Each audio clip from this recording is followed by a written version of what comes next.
Guys, welcome back to our channel. It's নীলাসাস lifestyle. তো সকাল সকাল সব ঘুম থেকে উঠে গেছে, আর আমি ঘুম থেকে উঠে ভাবি মুখটা দেখাবো, কিন্তু এত গোলগাপ্পা হয়ে গেছি হুট করে দেখাতে পারি না। এই যে ভাই কোলে কোলে এখন ঘুরছে আর দিদা ঝাড়পুট দিচ্ছে, যেহেতু সকালবেলা একটা উঠান পরিষ্কার করার ব্যাপারটা থাকে।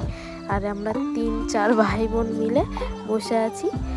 ভাই টাকলু করে কেমন লাগছে তোমাদের? যাই হোক, আমাদের এখানে এতক্ষণ অপেক্ষা করার কারণ হচ্ছে আমরা ব্রেকফাস্টের জন্য অপেক্ষা করছি, যে কখন পাবো ব্রেকফাস্টটা। এদিকে আমাদের অপেক্ষা করলে কি হবে, দাদার হাতে তো গামলাতে মুড়ি চলেই এসেছে, যেহেতু ও অনেকক্ষণ আগে উঠেছিল, ওর খিদে পেয়েছিল, ও খাওয়া দাওয়া করছিল। আমাদের ছোট্ট মেম্বারকে দেখো, খাবার দেখে কি অবস্থা দেখো, খাবে বলে কি করছে দেখো, আসলে দাঁত বেরিয়ে গেছে। তো যাই হোক, এদিকে সব খেতে বসছে, সকালের খাবারটা সেরে নেবে, কিন্তু আমার এখনও বসা হয়নি, কারণ আমি সবাই ক্লিপগুলো নিচ্ছিলাম আর ব্রাশটাও আমার এখনও করা হয়নি। আমি সবাইকে দেখে টেকে সবার লাস্টে, বাঁচলেও ভালো আর না বাঁচলেও ভালো, সেই টাইমটায় আমি খাই। এই যে সবার খাওয়া দাওয়া কমপ্লিট, আমি একা বসে পড়েছি। এদের কিন্তু কমপ্লিট, এরা জাস্ট বসে আছে, টুকুর টুকুর লাস্টেরটা খাচ্ছে, আর আমি সবাই বসলাম। তারপর আমার থালার মধ্যে একটু মুড়ি ছিল, আর এখানে ঘুগনি দিয়ে দিয়েছে আর বোঁদে, তোমরা দেখতেই পাচ্ছ। আমার খাওয়া শুরু করে দিয়েছি, পেট পুজো তো করতেই হবে, মোটা হয়ে যাই রোগা। আর এদিকে পুরো পরিষ্কার হয়ে, কারণ এখানে তো চুল ভিজাতে পারছি না ডেলি। চলে এলাম। এদিকে মাসি কি বলছে দেখো তোমাদের। এখানে মাসি তোমাদের গ্রামের সম্বন্ধে বলছে। এখন সবাই মাটি বাড়ি নেই, পাকা বাড়ি হয়ে গেছে, তো এখন কেউ খেলাধুলা করে না, সব ফোন, অনলি ফোন, তাছাড়া আর কিছু নেই। তারপর আমার মাসি আর আমি কোনো ভাষা পাচ্ছিলাম না, কি বলে কিছু এক্সপ্লেন করব। যাই হোক, বাড়ি এসে দেখছি নাড্ডু গোপাল টাকলু গোপাল বসে আছে, আর আমাদের দিদা তোমাদেরকে হাই করে দিয়েছে। হাই জানিয়ে দাও আমার দিদা আর মাসিকে।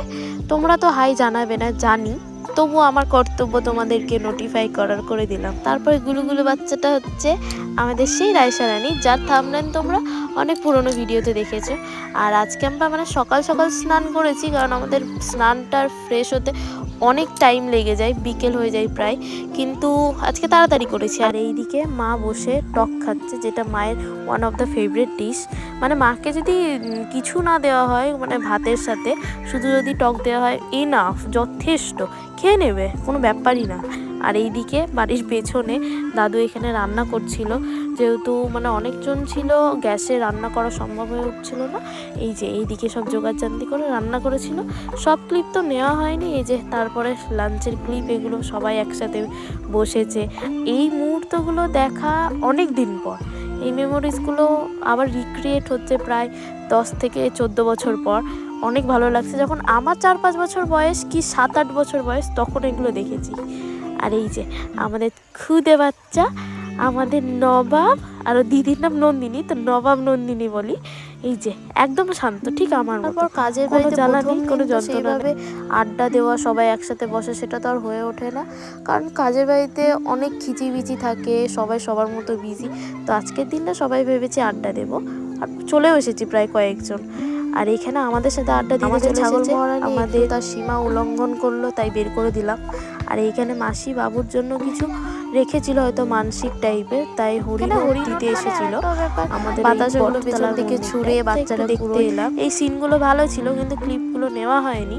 আর এইদিকে সব বাচ্চা বড় থেকে সবাই আসে, আর এগুলো দেখার একটা ছোট্টবেলার কথা, অনেক ছোট। হ্যাঁ, আমি এখনও বড় হইনি সেইভাবে, তবে সেই ছোট্টবেলার কথা, মেমোরিজ যেগুলো দেখেছি, মনে হচ্ছে চোখের সামনে আবার রিক্রিয়েট হচ্ছে। ভিডিওটা যদি ভালো লাগে অবশ্যই লাইক করো। আর বাকি ক্লিপগুলো নেওয়া হয়নি, কারণ বিজি ছিলাম একটু, তাই।